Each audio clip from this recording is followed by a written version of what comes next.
Se só de pensar em gravar um vídeo você trava, eu te entendo. Eu, por muito tempo, fui essa pessoa e eu ainda sou em muitos momentos. E eu ficava idealizando o roteiro, pensando em ideia de conteúdo para postar, mas não conseguia sair do lugar. E eu acho que o motivo disso você já sabe, você já pensou sobre isso. É o medo de ser julgado, o medo de aparecer. Mas tem quase um ano agora que isso tem mudado bastante na minha vida e eu resolvi compartilhar com você que fez esse clique acontecer por aqui, para que caso esse seja o seu problema também, você consiga superar e começar a produzir conteúdo. Se você não me conhece, eu costumo trabalhar no bastidor de projetos de criadores de conteúdo. E eu vim do marketing digital, trabalhei em empresa, construindo conteúdo para outras pessoas também. Já tenho ao menos ali quase 10 anos, desde 2016 eu trabalho com produção de conteúdo. Porém, cada vez que era para mim, dava uma trava. Eu já comecei e parei algumas vezes. Quando meu perfil do Instagram começou a crescer uns anos atrás, eu simplesmente travei. E o primeiro ponto que eu quero reforçar com você é que se você está buscando nesse conteúdo uma pílula mágica para destravar,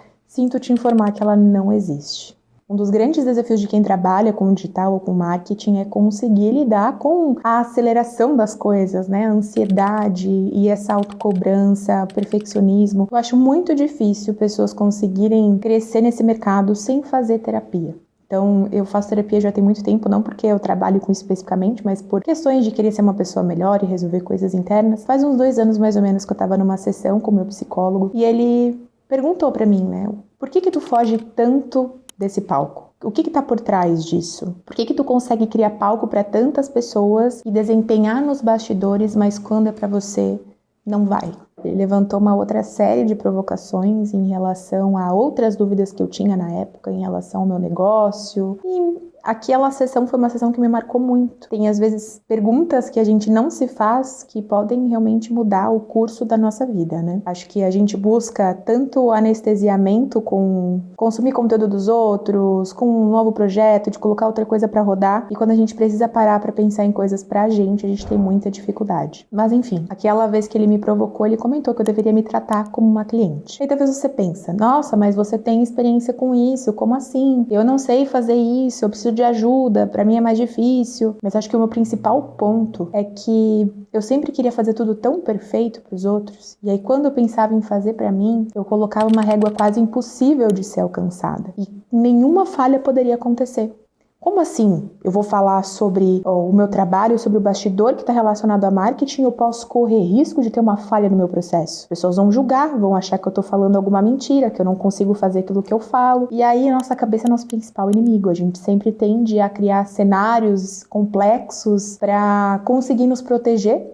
E nisso a gente acaba entrando numa concha e fica com medo de realmente testar coisas diferentes que podem nos desafiar. E olha só, a provocação que eu tive do meu psicólogo foi há mais de 2 anos atrás. E eu só comecei a produzir conteúdo mesmo mais para o segundo semestre do ano passado. Eu demorei bastante para começar, mesmo levando essa provocação, mesmo sabendo que era algo necessário, eu fui demorando e me escondendo atrás de outras prioridades. Eu comecei a pegar mais projeto, comecei a querer crescer outras coisas, e o que era pra mim realmente ficava pra depois, com aquele pretexto de não tenho tempo. Mas aí na metade do ano passado, mais ou menos, teve a formatura da mentoria da Priscila Zilo. E aí eu lembro que o Pedro Sobral, ele foi falar com as pessoas que estavam finalizando o ciclo de mentoria, eu era uma dessas pessoas, e ele pegou muito no pé da gente falando que a galera de tráfego estava conseguindo vender muito mais que a galera do bastidor, porque eles simplesmente não tinham medo, eles não tinham essas travas, eles saíam falando mesmo as pessoas que estavam no começo. E aí ele abriu o perfil de algumas pessoas antes de fazer essa palestra e ele falou que o perfil da galera do bastidor era uma vergonha. Eu sei que essa é uma dor real para quem trabalha nos bastidores e acredito que não se limita a nós, né? Mas quando ele falou aquilo, apontando sobre como o que a gente faz é complexo e como tem pessoas que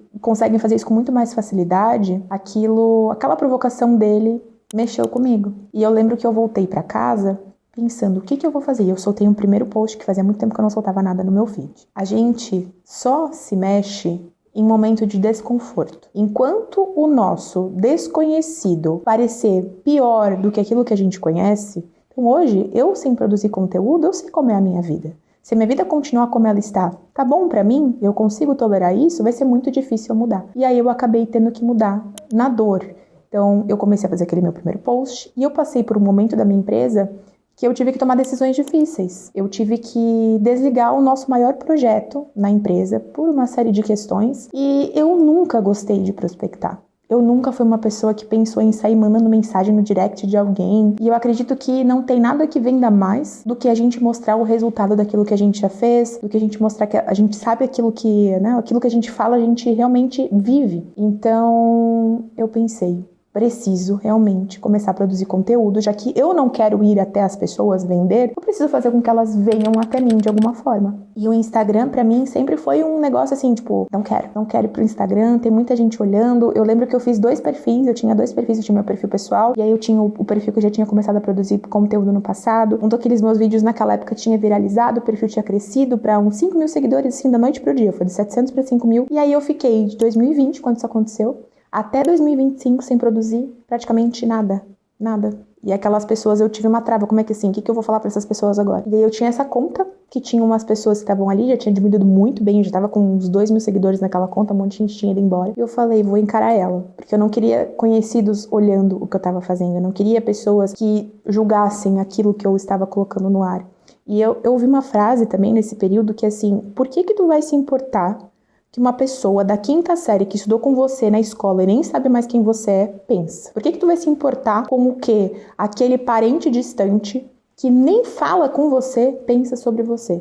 Como é que você vai limitar o teu sonho e aonde você quer chegar por causa dessa pessoa? E aí a necessidade, ela cria a oportunidade. Então, nesse meio tempo, eu conheci o Vitor que cuida do meu canal no YouTube. E eu comecei produzindo mais conteúdo pensando no YouTube, porque, bom, lá não tem muita gente que me conhece, provavelmente vai ser mais difícil de crescer, eu posso treinar o que eu tô falando, vai ser mais fácil de eu me expor, não vou sentir tanta vergonha assim. E até se for pensar bem, até na minha ação tinha um pouco de boicote, porque vou pra lá primeiro porque tem menos gente olhando. E eu lembro que na nossa primeira reunião eu falei pro Vitor que eu queria falar só com especialistas e conteúdos que fossem mais técnicos, para ter menos chance de ter um vídeo viralizando e mais gente me vendo. Então, apesar das pessoas acharem que eu destravei, a trava continuou presente comigo. Por isso que eu falei no começo, não existe pílula mágica. Eu só comecei a produzir conteúdo, e não vou nem falar destravar, porque eu precisava encontrar novos projetos. Eu não gostava de prospectar clientes. E aí, nesse movimento, eu também fui entrando em outros ambientes para conseguir chegar perto de pessoas que eu admirava, de projetos que eu gostaria de trabalhar. Eu fiz amizade com uma pessoa maravilhosa, a Ana, que ela me ajudou a construir os posts pro feed do Instagram. Ela assistiu meus vídeos do YouTube para entender as coisas que eu explicava ou não. Ela e a Carol também tinham passado pela consultoria comigo e entenderam como que é a minha forma de trabalhar, a minha forma de visão de mundo. A gente virou amigas nesse processo, então ela sabia como trazer as coisas. Porque antes disso,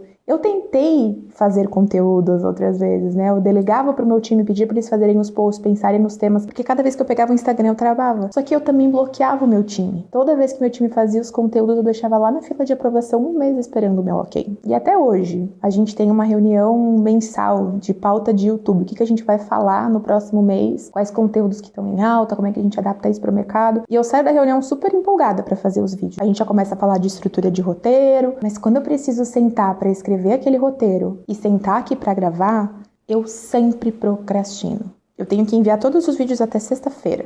Quem disse que eu consigo? E eu continuo cumprindo. Prazos pra mim são muito importantes. Na minha empresa, todo o prazo que a gente estima para os projetos são seguidos. Mas a produção de conteúdo, ao mesmo tempo que tem um peso pra mim ainda, esse medo, essa coisa de falar besteira. Quando eu gravo o vídeo, tem várias coisas que eu peço pro time cortar, porque eu acho que, isso aqui eu fui vulnerável demais. Isso aqui não faz... As pessoas não precisam saber disso. Então, apesar do vídeo ainda ter um peso muito grande pra mim, ao mesmo tempo, eu comecei a acessar pessoas e comecei a encontrar pessoas através das redes sociais que se identificaram comigo. Comecei a conversar com pessoas que antes eu seguia e admirava. Então, o digital...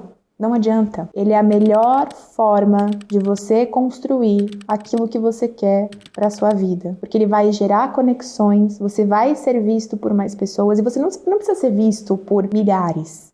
Se você vê as pessoas certas e fazer as conexões certas, você consegue mudar a sua vida com o conteúdo que você postou. Só que ele não vai funcionar postar uma vez e nunca mais ver. Principalmente Instagram, né? O YouTube não vai ficar trabalhando para você ao longo do tempo. Ele vai crescendo, vai te entregando, mesmo que você tenha publicado há 1 ano atrás, 5 anos atrás. Mas enquanto isso não se tornar constante, você não enfrentar de cara a cara com o seu medo de ser julgado, vai ser difícil. A não ser que você... Eu duvido que tenha alguém que esteja assistindo esse vídeo que não veja a importância disso, que queira uma carreira que não dependa disso. Não sei se você já leu aquele livro As 12 Regras da Vida, e logo no começo ele fala sobre a lagosta, se não me engano é lagosta, acho que não é caranguejo, acho que é lagosta, que quanto mais ela apanha, mais pra dentro da casca dela ela fica. E quanto mais a gente tem comportamentos que mostram pra gente algo negativo, mais a gente fica ali dentro, é difícil a gente sair da nossa concha. Então cada vez que você se compromete com você pensa que você vai começar e você não faz,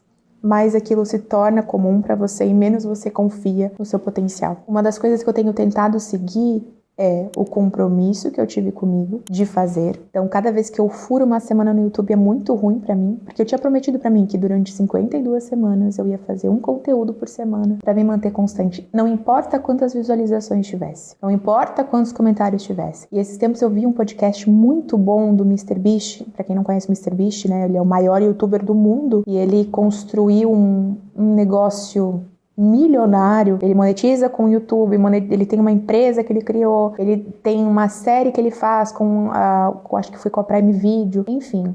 E ele conta que quando ele era criança, ele tinha tanta certeza que ele queria ganhar dinheiro e queria crescer na internet, que ele postava, independente do flop, independente do que aquilo tinha. Então talvez o que a gente precisa fazer não é pensar em eu quero viralizar, eu quero ter milhões de seguidores. Tem que pensar em eu quero ser fiel àquilo que eu prometi a mim. Eu quero fazer ao menos um vídeo por semana. Eu vou fazer ao menos um post na semana. Eu vou fazer ao menos um stories no dia. Eu brinco que se eu sumo dos stories, se eu deixo a minha bolinha apagar, pra eu voltar é muito difícil. Então eu tenho que fazer os stories de novo antes que a minha bolinha apague. Então eu sei que vai passar uma semana e não vou dar as caras por lá de novo. Se a gente trocar o peso das coisas, vai ficar muito mais fácil da gente desenrolar e se manter fiel àquilo que a gente prometeu. E se você vive se contando pra você essa história, se você vive prometendo e não tá começando, cara, faz qualquer coisa amanhã. Senta na frente da câmera e grava, sem pensar que vai ter um resultado absurdo. Só que vai ser um compromisso que você vai ter com você mesmo. A gente aprende a ser bom no caminho. A gente estava conversando hoje, né? Eu, Vitória e a Veridiana, que cuida aqui do canal, a gente olhando os vídeos antigos, olhando as thumbs antigas, isso que a gente vai fazer o ano que tá produzindo conteúdo. E eu nem sou essa pessoa que produz tanto assim.